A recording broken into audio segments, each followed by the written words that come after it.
Assalamualaikum warahmatullahi wabarakatuh.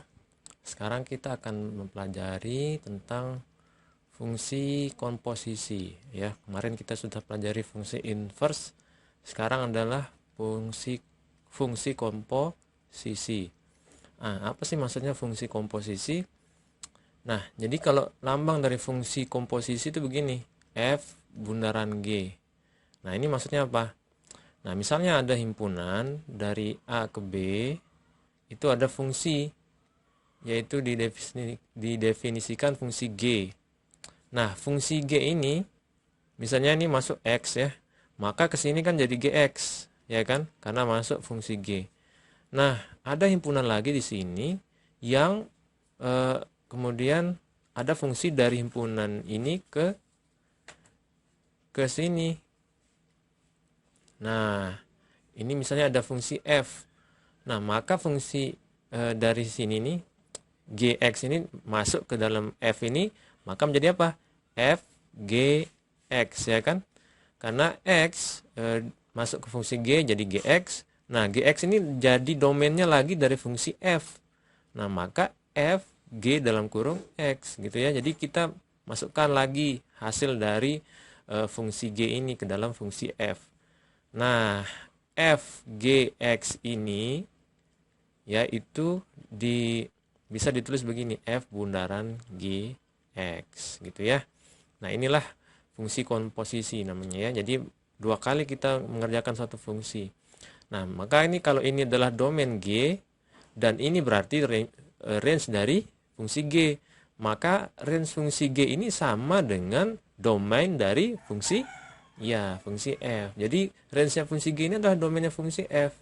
Dan ini adalah range dari fungsi F. Oke. Nah, gitu maksudnya fungsi komposisi. Jadi masukkan lagi dia hasilnya itu ke dalam fungsi yang lain ya. Dalam hal ini G dulu dikerjakan baru F. Ini maksudnya fungsi komposisi. Oke. Sekarang contoh soal. Misalnya ada fungsi fx sama dengan 2x plus 1. Kemudian ada fungsi gx sama dengan 3x min 5 misalnya ya. Nah, yang ditanya adalah gimana nih fungsi komposisi f bundaran g-nya dari x. Nah, gimana? Oke, yang pertama adalah kita tulis dulu f bundaran g, x itu dengan notasi yang lebih sederhana yang kita pahami, yaitu F di dalamnya ada GX, gitu kan. Nah, kemudian F yang di dalamnya ada GX ini apa? Nah, perhatikan ini. Kan kita punya di persamaan 1 ya, bahwa Fx sama dengan 2x plus 1. Nah, kalau saya ganti nilai X ini dengan berapapun, maka berubahlah di sini X-nya kan. Misalnya kita ganti dengan 2. F2, maka X ini ganti dengan 2. F2 kali 2 plus 1. Kalau 0 gimana nih? F0 berarti 2 kali 0 plus 1. Kalau F segitiga, berarti gimana? 2 segitiga plus 1. Kalau F kotak, berarti gimana? 2 kotak plus 1. Kalau F bintang, gimana? 2 bintang plus 1. Nah, sekarang kalau F GX berarti 2 GX plus 1. Nah, ini kan nih, lihat F GX ternyata adalah 2 GX plus 1. Dari mana kita dapat itu? Dari persamaan 1. Nah, sehingga bukan di sini. Dari persamaan 1 itu ya, yang ini diperoleh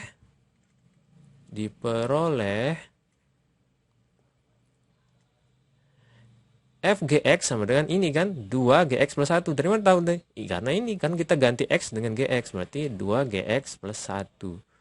2GX plus 1.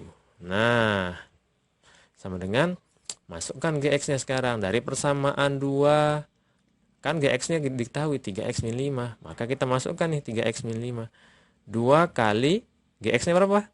3X min 5 ya, plus 1 sehingga sama dengan 2 kali 3x 6x, 2 kali min 5 min 10 plus 1 sehingga hasilnya 6x min 9. Oke, inilah yang hasil dari F bundaran G ya, X 6x min 9.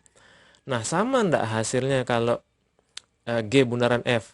Beda ya, karena yang tadi G duluan dikerjakan baru masuk F. Sekarang kalau G bundaran F lain sih, beda gitu ya. Coba kita kerjakan kalau G bundaran F. Ini kan hasilnya 6x min 9 ya.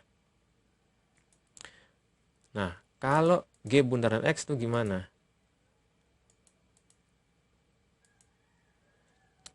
Oke. G bundaran G bundaran F. Jadi ini beda dengan F bundaran G.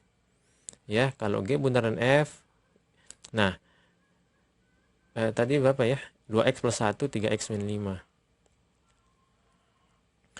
5. Berarti G yang di dalamnya ada F gitu kan. Nah, sekarang dari persamaan berapa nih? Dari persamaan 2 ya kan, yang Gx sama dengan 3x min 5 diperoleh 3x min 5 kalau Gx. Ingat, Gx itu 3x min 5. Tapi kalau dirubah x-nya ini menjadi apapun, misalnya menjadi bintang, G bintang berarti sama dengan 3 bintang min 5. Kalau G fx, kita ganti bintang atau x-nya dengan fx, maka jadi 3 fx min 5. Berarti ini 3 fx min 5. Nah, fx-nya kan udah diketahui berapa tuh fx-nya, fungsinya apa? 2x plus 1. Nah, dari persamaan 1 diperoleh 3 kali fx-nya adalah 2x plus 1 min 5. Berarti ini 3 kali 2x 6x plus 3 kali 1 3 min 5 sama dengan 6x min 2. Nah, beda kan? Kalau FOG, F bundaran G itu 6x min 9, sedangkan kalau G bundaran F 6x min 2. Kenapa beda? Karena kita masukkan yang mana duluan. Kalau yang ini fx duluan kita masukkan ke G, kalau yang di atas itu Gx yang kita masukkan ke F gitu ya. Kalau F bundaran G. Nah, itu ya. Jadi itulah yang namanya fungsi komposisi. Nah, sekarang ada yang lebih susah lagi. Bukan susah sih, lebih tricky lagi. Kita mengetahui F bundaran, kita mengetahui F bundaran G-nya misalnya. Nah, misalnya kalau ada soal nih, ini yang untuk yang pertama ya. Kasus pertama. Kita mengetahui F bundaran G, yaitu misalnya contoh ini 4x plus 1 misalnya. Nah, sedangkan yang diketahui adalah fx sama dengan x min 7. Nah, sekarang kalau misalnya gx yang ditanya, berapa tuh gx-nya? Gitu ya. Nah, terus yang kasus sebelahnya adalah yang kedua, kasus kedua, kalau F bundaran G-nya juga diketahui, yaitu 4x plus 1, sama seperti yang sebelah nih.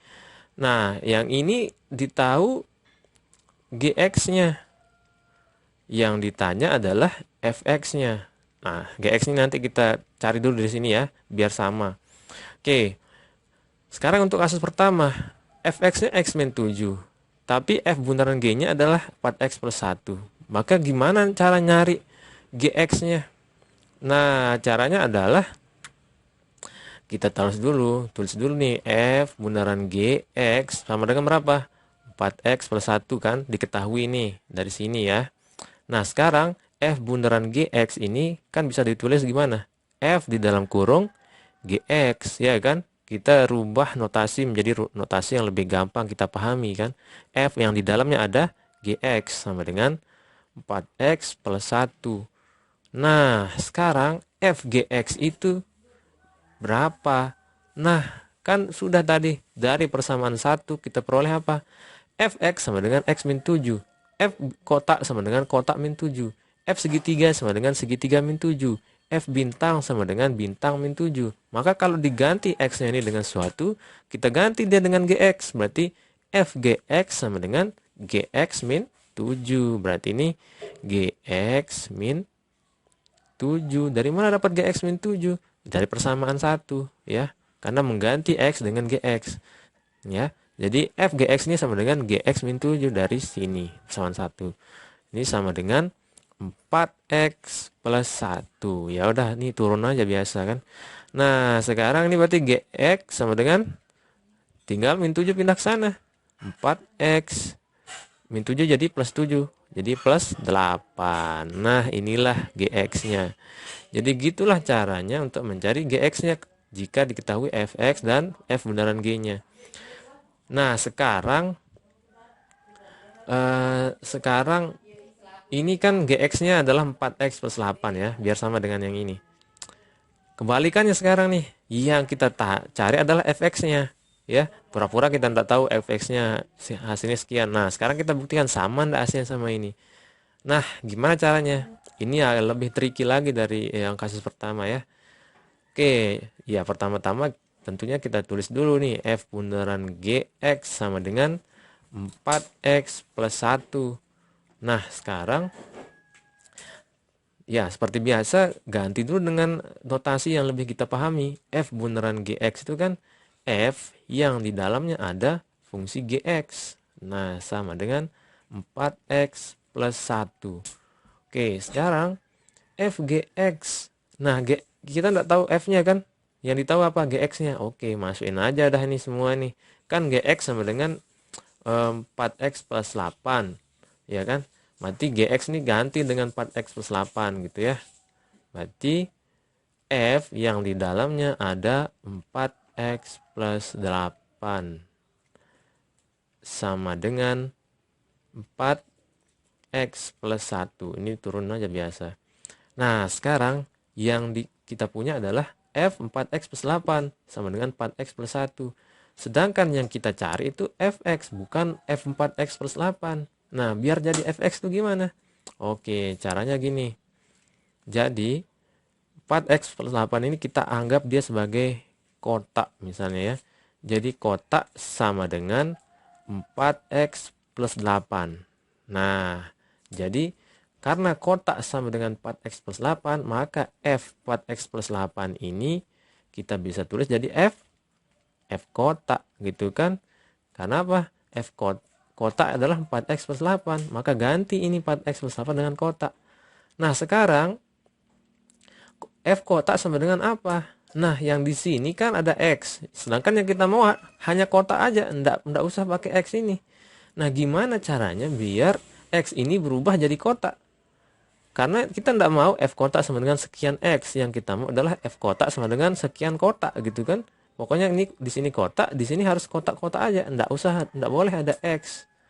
Nah, kita ambil dari sini, kita ganti x ini dengan kotak dengan berdasarkan yang ini. Nah, gimana caranya? Ini kan apa namanya? Kalau supaya jadi x saja berarti kotak. Ini 8 pindah ke sana jadi min kan?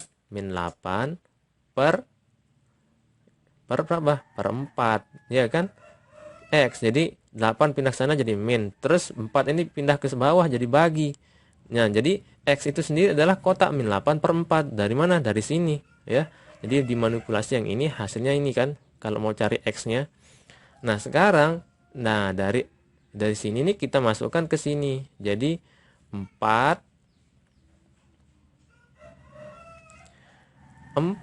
dikali X-nya kan berapa? Nih, kotak min 8 kan? Kotak min 8 per 4. Ditambah, tambah 8, ya kan? 4X, X-nya ganti dengan kotak min 8 per 4. Plus 8, ini ya, turun nih. Nah, jadi ini, coret-coret sisa F kotak sama dengan